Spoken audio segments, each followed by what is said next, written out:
बानी चेयरमैन पाकिस्तान तहरीक-ए-इंसाफ इमरान खान ने कहा कि सियासत नहीं बल्कि इस कौम की खिदमत कर रहा हूँ, इसे इबादत समझ के करता हूँ।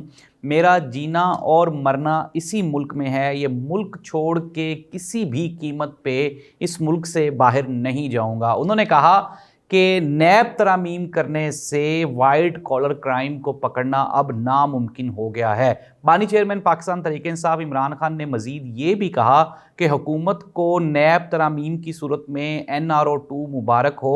इमरान खान ने ये मजीद कहा, उन्होंने कहा कि मेरे लिए तो ये खुश आइन है कि मेरा 190 मिलियन पाउंड केस भी इन नैब तरामीम की वजह से ख़त्म हो जाएगा और तोशाखाना 2 केस भी वो इसकी वजह से ख़त्म हो जाएगा। लेकिन मुझे अफसोस ये है कि मुल्क में एक आइनी बहरान जन्म लेगा और आइन और कानून की बालादस्ती कमज़ोर पड़ जाएगी। अगर हम chief of army staff general Asim Munir की बात करें तो उन्होंने कहा कि बाहमी और आपसी इख्तलाफात भुला के हमें आगे बढ़ना है और इसके अलावा जब तक हम मुत्तहद हैं तब तक हमारा दुश्मन हम तक नहीं पहुंच सकता। नाज़रीन, अब इन दो बयानात को अगर आपस में आप कोलैबोरेट कर लें, मिला लें। इमरान खान ने मजीद ये भी कहा कि जेल में रहना मेरे लिए एक खुश आइन बात है, मेरी खुशकिस्मती है। मैं जेल में बैठ के ये प्लान कर रहा हूँ कि आइंदा मुल्क को बहरानों से कैसे निकालना है। बहुत जल्द पाकिस्तान तहरीक-ए-इंसाफ हुकूमत में आ जाएगी। ये एक बड़ी खुशखबरी है जो इमरान खान ने अवाम के लिए और PTI के सपोर्टर्स के लिए सुनाई। अब सवाल ये पैदा होता है कि बज़ाहिर तो ये लगता है कि पाकिस्तान तहरीक-ए-इंसाफ के लिए बड़ी सख्ती है, बड़ी मुश्किलात हैं, लेकिन मैं आपको एक ब्रेकिंग न्यूज़ दे रहा हूँ। मुझसे मोस्टली लोग पूछ रहे हैं कि यार पाकिस्तान तहरीक-ए-इंसाफ का मुस्तकबिल क्या है, तो मैं उन्हें एक सिंपल सा जवाब देता हूँ कि पाकिस्तान तहरीक-ए-इंसाफ का मुस्तकबिल और पाकिस्तान का मुस्तकबिल ये आपस में साथ साथ हैं और इन दोनों का मुस्तकबिल है इक़्तिदार। और पाकिस्तान तहरीक-ए-इंसाफ जब इक़्तिदार में आएगी तो ये मुल्क के लिए भी खुशाइन होगा और पाकिस्तान का फ्यूचर भी यही है। इस्टेब्लिशमेंट ने, अगर हम DG-ISPR की प्रेस कॉन्फ्रेंस की बात करें, उन्होंने कहा कि फ़ौज कोशिश कर रही है कि गैर सियासी हो जाए। इमरान खान ने इसके ऊपर रिस्पॉन्ड करते हुए कहा कि वो गैर सियासी नहीं है, मैं तो ये चाहता हूँ कि अल्लाह करे कि ये गैर सियासी हो जाए। चीफ ऑफ आर्मी स्टाफ का बयान, उसको आपको पॉजिटिव लेना चाहिए। उन्होंने ये जो कहा, कल के बयान में DG-ISPR ने भी कहा गैर सियासी होंगे, आज चीफ ऑफ आर्मी स्टाफ भी ये कह रहे हैं कि हमें मुत्तहद होकर आपसी इख्तलाफात भुला के आगे बढ़ना चाहिए। तो ये वो पैरामीटर है या ये वो सिनेरियो है जो आइंदा 3 से 4 महीने में बनने जा रहा है। गुज़श्ता 2 महीने पहले मियां मोहम्मद शहबाज शरीफ साहब इस कदर परेशान और नालां थे मुल्क के मौजूदा सेटअप से कि वो रिज़ाइन दे चुके थे। लेकिन जाहिर सी बात है, जो उनको लेकर आए हैं, अब इमरान खान वक्ती तौर पे तो सेटलमेंट नहीं ना हुई इमरान खान के साथ। और इमरान खान के जो बयानात हैं वो ये जाहिर करते हैं कि एस्टेब्लिशमेंट के साथ हाथ नहीं मिलाना। हाँ, बातचीत हो सकती है लेकिन आइन और कानून की बालादस्ती के लिए। दूसरी जानिब अगर हम बॉडी लैंग्वेज देखें, पाकिस्तान मुस्लिम लीग नून के जो सीनियर रहनुमा कारकुनान हैं, उनकी भी ये ख्वाहिश है कि इमरान खान के साथ किसी ना किसी तरह से बातचीत हो जाए। इमरान खान को 1 साल से ज़्यादा अरसा हो गया जेल में और बज़ाहिर ये लग रहा है कि 2-3-4 महीने मजीद भी अभी नैब अमेंडमेंट का ये फ़ायदा होने जा रहा है इमरान खान को कि 190 मिलियन पाउंड फिर तोशाखाना 2 केस ये ख़त्म हो जाएंगे।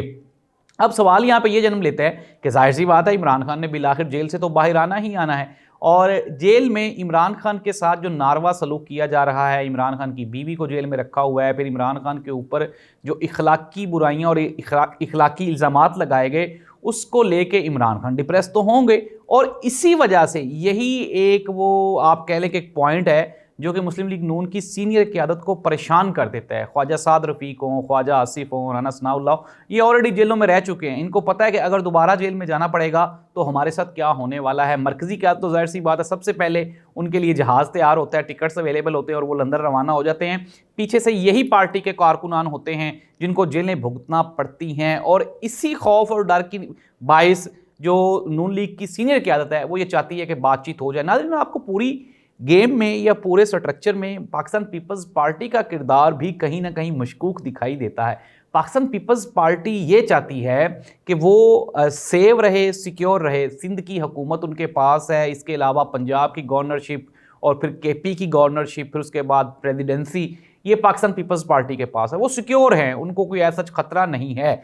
और मज़ीद वो ये चाहते हैं कि अवाम के सामने या अवाम की अदालत में भी वो सरखरू रहें और इसी वजह से वो वक्तन फ़वक्तन हुकूमत की पॉलिसीज़ को क्रिटिसाइज़ करते रहते हैं। लेकिन मैं आपको ये बता दूं कि ज़ाहिर सी बात है, जो सबसे बड़ा एक इशू है वो है सोशल मीडिया। और सोशल मीडिया चूँकि अवाम तक अवेयरनेस फैलाने का एक निस्बतन शफाफ ज़रिया है। शफाफ मैं इसलिए कह रहा हूँ कि यहाँ पे जो लोग बात कर रहे होते हैं उसमें शफाफियत ज़्यादा इसलिए भी होती है कि उनका कोई एजेंडा नहीं होता। जबकि मेन स्ट्रीम मीडिया कह लें, प्रिंट इलेक्ट्रॉनिक मीडिया, वहाँ पे आपने एड्स लेने होते हैं, सरकारी आपको कोलैबोरेशंस करना होती हैं, सरकारी लिंक्स होते हैं, फिर प्रेशर होता है। इस वजह से मेन स्ट्रीम मीडिया पे आप उतने खुल के नहीं बोल रहे होते। अब इस सोशल मीडिया की ट्रांसपेरेंसी के बायस पाकिस्तान पीपल्स पार्टी और पाकिस्तान मुस्लिम लीग नून का जो रिलेशनशिप है वो लोगों तक शफाफियत के ज़रिए पहुंच रहा है। और अगर हम आवाम से जब पूछते हैं कि पाकिस्तान पीपल्स पार्टी और नून लीग, तो आवाम का सिंपल सा जवाब होता है कि यार ये एक ही सिक्के के दो रुख हैं और इसमें कोई शक भी नहीं है। और शकूक व शुबहात तो तभी पैदा होते हैं ना जब आप एक दूसरे की मुखालफत कर रहे हों। लेकिन अब आपको प्रोग्राम के इख्तिताम पे मैं एक बड़ी खबर देने जा रहा हूँ। पाकिस्तान पीपल्स पार्टी किसी भी वक्त अगर आज इमरान खान या पाकिस्तान तहरीक-ए-इंसाफ पाकिस्तान पीपल्स पार्टी को कोई ग्रीन सिग्नल देते हैं और वो कहते हैं कि हम आपके साथ बैठने के लिए तैयार हैं, बातचीत करने के लिए तैयार हैं, हुकूमत बनाने के लिए तैयार हैं, तो पाकिस्तान पीपल्स पार्टी एक मिनट भी वेस्ट नहीं करेगी और पीटीआई के साथ मिल जाएगी और नून लीग ये तनहा रह जाएगी। अब मसला क्या है? मसला फिर इमरान खान है। इमरान खान कहते हैं ना मैं पीपल्स पार्टी के साथ बैठना चाहता हूँ, ना ही मैं नून लीग के साथ बैठना चाहता हूँ। अगर इमरान खान ने पीपल्स पार्टी के साथ बैठना होता तो जब ये फरवरी के इलेक्शन हुए थे तो मरकज़ में हुकूमत तो मिलती थी पीटीआई को, लेकिन उन्होंने ना लेकर ये साबित किया कि इमरान खान का जो एजेंडा है वो वाकई सियासी नहीं बल्कि अवामी है। और इमरान खान इस अवाम की बेहतरी, फलाह बहबूद, पाकिस्तान में आइन और कानून की बालादस्ती के लिए जेल काट रहा है। और इससे ये साबित होता है कि पाकिस्तान का आने वाला फ्यूचर इमरान खान और पाकिस्तान तहरीक-ए-इंसाफ ही होगा। पाकिस्तान में पॉलिटिकल स्टेबिलिटी तभी आएगी जब पाकिस्तान तहरीक-ए-इंसाफ इक़्तिदार में आएगी। और ये मुल्क जब पाकिस्तान की पॉलिटिकल स्टेबिलिटी वाले इश्यूज़ रिजॉल्व होंगे तो हमारे इकोनॉमिकल इश्यूज़ ऑटोमेटिकली रिजॉल्व हो जाएंगे। और मैं पहले भी कह चुका हूँ, आपको बता चुका हूँ कि इमरान खान वाकई जेल में बैठ के बड़ी अच्छी वर्किंग कर रहा है। और आने वाले दिनों में आपको पाकिस्तान तहरीक-ए-इंसाफ जब मरकज़ में ये हुकूमत में आएंगे तो इनकी बॉडी लैंग्वेज बहुत पॉजिटिव होगी।